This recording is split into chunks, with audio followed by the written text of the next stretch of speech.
Welcome to This Explainer. I am so excited you're here because today we're setting the stage for an absolutely fascinating journey into the untapped potential of the human mind. We're going to explore the architecture of lucid dreams, how these incredible mental spaces are actually built, what they look like, and most importantly, how you can navigate them. Okay, let's dive right into this. In our everyday waking lives, we are just so accustomed to limits, right? Walls, gravity, the laws of physics. They box us in. But inside dreams, there are literally no boundaries. There are no fixed landscapes and absolutely no final horizon. It's a completely open system.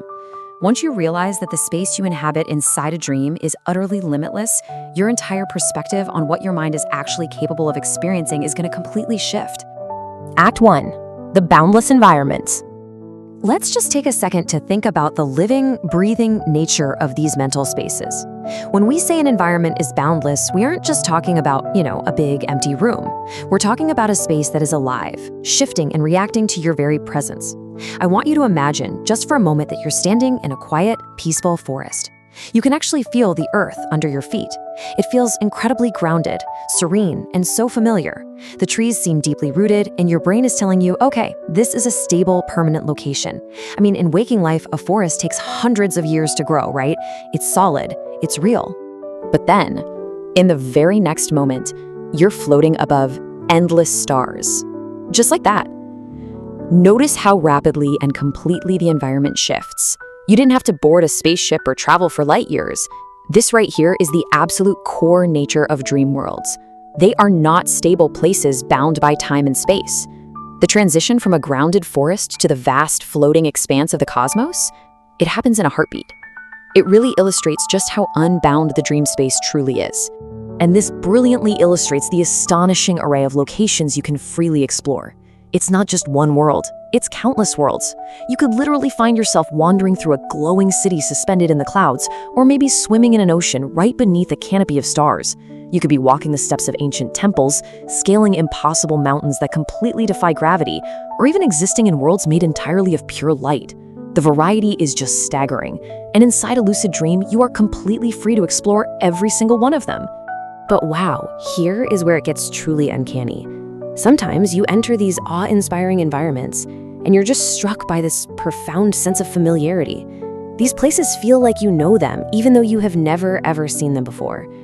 The dream reveals environments that are far more intricate and creative than anything your waking mind could consciously invent, yet it somehow feels like home. It's such a powerful reminder that your mind possesses these incredible depths of creativity that you rarely get to see while you're awake. Act 2. The architect. Now, what's really interesting about this is, if our conscious mind isn't actively designing these intricate worlds, who actually is? Well, there is a massive contrast between our two modes of thinking. Our waking mind creates through logic alone, right? It relies on math, geometry, and a solid foundation. If you want to build a house in waking life, it's an incredibly practical process. But the subconscious?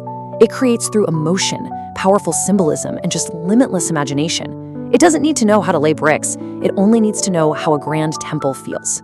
The subconscious is the true architect here, and it's using a completely different set of rules to construct your reality. So instead of wood, steel, and concrete, what is the subconscious actually using? Well, the raw building blocks of dreams are imagination, emotion, memory, and possibility. That quiet forest we talked about earlier, it isn't made of wood. It's woven out of your memories, colored by your emotions, and shaped by your imagination. The environment is literally a living, breathing extension of your inner self, entirely free from those stable, boring waking life rules. Act 3. The explorer's dud. Let's move to and see how this builds your actual experience, because knowing all of this completely changes how you interact with the dream. Moving through these spaces is totally effortless. You might simply open a door and step right into an entirely different reality. You might fly, discovering that the landscapes just continuously morph right beneath you. Or you can just walk and passively watch the world transform around you.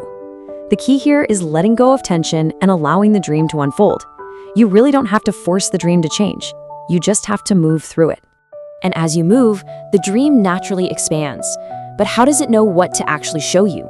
Well, it comes down to 3 main traits. First up is expectation. What you genuinely expect to happen, happens. Second is curiosity. If you wonder what's behind a mountain, the dream immediately constructs something to satisfy that wonder. And third is awareness. The more relaxed and aware you become, the more dynamically the dream world just blooms in real time all around you. So, the crucial point is understanding the ultimate goal of lucidity.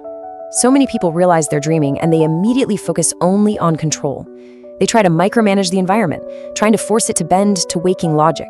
But the source material explicitly warns against this. Instead, focus on exploration. Allow yourself to wander.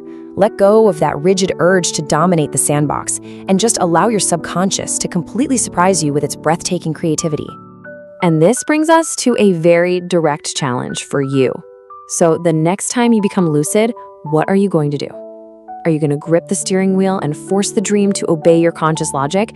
Or will you rethink your approach, lean into curiosity, step through that door, and let your subconscious show you a glowing city in the clouds? The choice of how you navigate this limitless space is entirely yours. I want to leave you with this incredibly powerful final thought. Within your dreams exists an infinite universe waiting to be explored. Every single night, you have access to these boundless environments crafted by an architect that knows absolutely no limits. Thank you so much for joining me on this explainer today.